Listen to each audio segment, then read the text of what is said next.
Not everything in this box is completely done, but I think I'm okay with that. Obviously, I need to weave in the ends if I want to wear these projects, but this one, oh, I did do this one. I think I just did it last night because I don't remember that. So that one's completely done. My cowl, however, unless I want to go for a rustic feel, I'm definitely gonna have to weave some ends in. Never mind, they're woven in. I must have been half asleep last night weaving all these ends in. Yeah, okay, so the only thing left to do is seam it all together. Okay, rewind. My Yule box is basically finished. There are a couple other projects that I was gonna work up, and there is some yarn, some white yarn that I didn't even get into.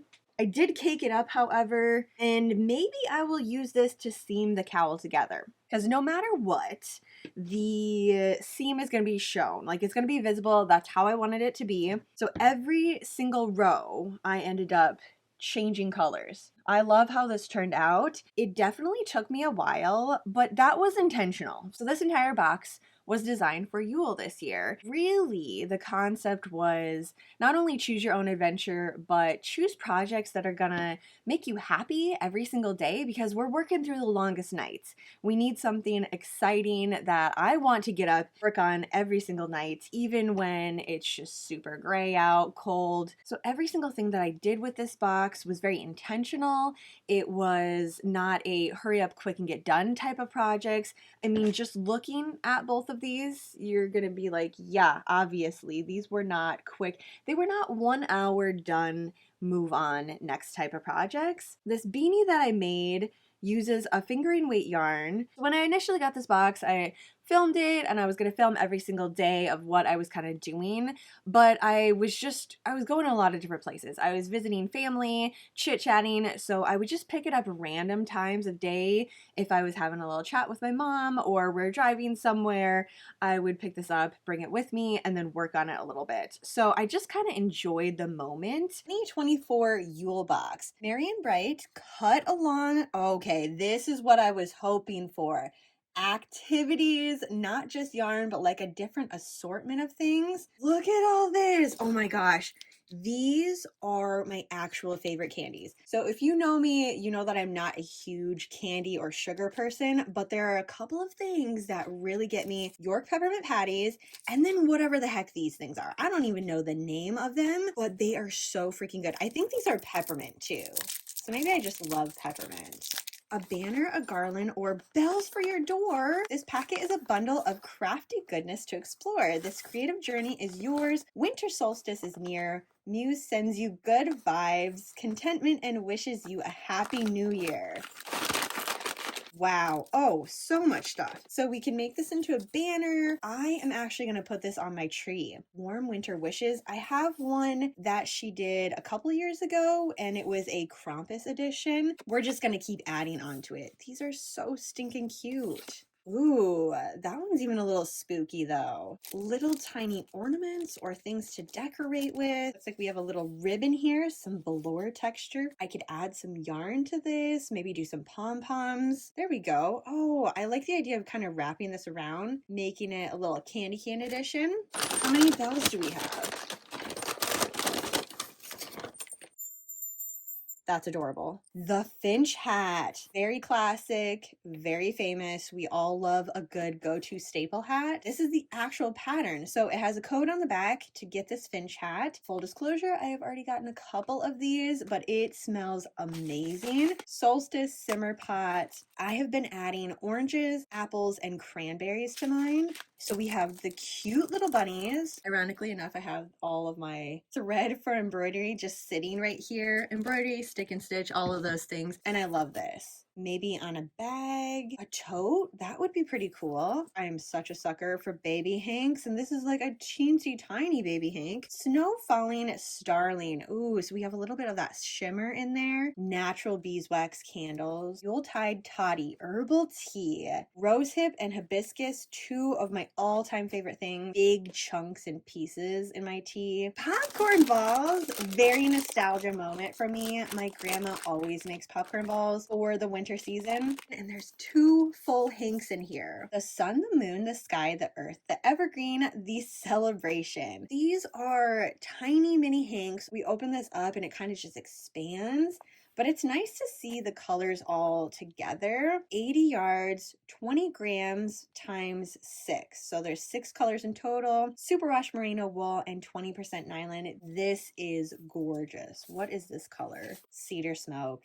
And that's going to be so pretty. There's little speckles and stuff in it too. So I consider these to be very successful pieces. This beanie, fingering weight yarn, uses a 4mm crochet hook, and I do a half double crochet in the back loop only to give it that nice little ridge formation there. And I've been really feeling the greens lately, so I was super happy with this. I really love the moss stitch, and it's one that I don't do as much as I really should because it's fun. It makes a really beautiful pattern just by itself, very easy to get into, and I can do things like this, stack a bunch of colors on top of each other, and they each have their moment to shine. I think I am actually just gonna rip this part out. I started working up with this gray yarn because I only did 7 rows on the top and bottom, which meant that I had plenty of it left over. But then this little cake, I wasn't really sure what I was going to do with. Okay, initially what I thought I was going to do was a little design on the top of it, maybe some stars, a moon or something with this, and I might still do that, but for right now, I just need to finish this part and move on. It has a little bit of shimmer in there, but you can't really feel it. So like there's little bits of metallic strands in here. Super fine, super thin. It's not irritating to me at all. That is one of the things when I'm caking it up that I really pay attention to. If it's going to be bothersome, then I will lay it together with something else to kind of deter that feeling a little bit. But that's not the case with this one.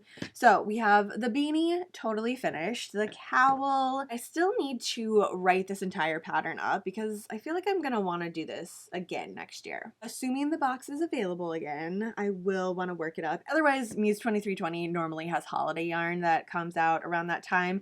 So like the fireside flannel, do I have any of that left? No. I worked it all up. So I did a beanie. I also did 2 different cowls. I gifted those away. This was another thing that was not with the box, but I just wanted to show you some of the other projects that I did for the entire Yule season. It was actually from last year when Muse 2320 did candy themed yarn, festive holiday candies. Each one of these had a specific candy that it was associated with. The pink was frosted cookies, I think. This one was chocolate covered cherries, Andy's mints. But like this year, I didn't weave the ends in and or finish it, so I will be doing that now. I mean, I just finished and tossed it away. Did I end up wearing it out this year? Yes. Just like this. I tucked in some of the longer ends, but the other ones, I was like, okay, it's fringe. Except for the edging right here, which this was the Professor's Vest color. It had nothing to do with this entire collection. I just had a little bit of it left.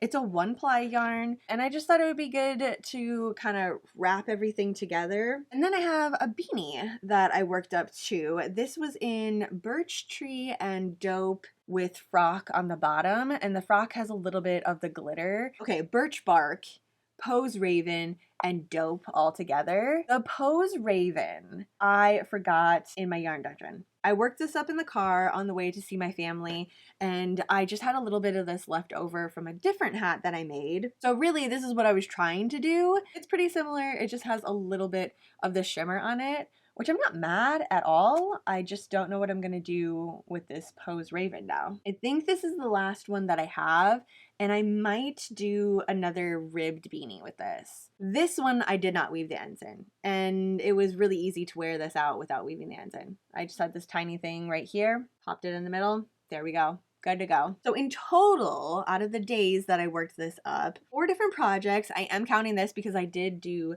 the border right here, so we're counting it. Even though they're not completely finished, we have lots of ends and everything ready.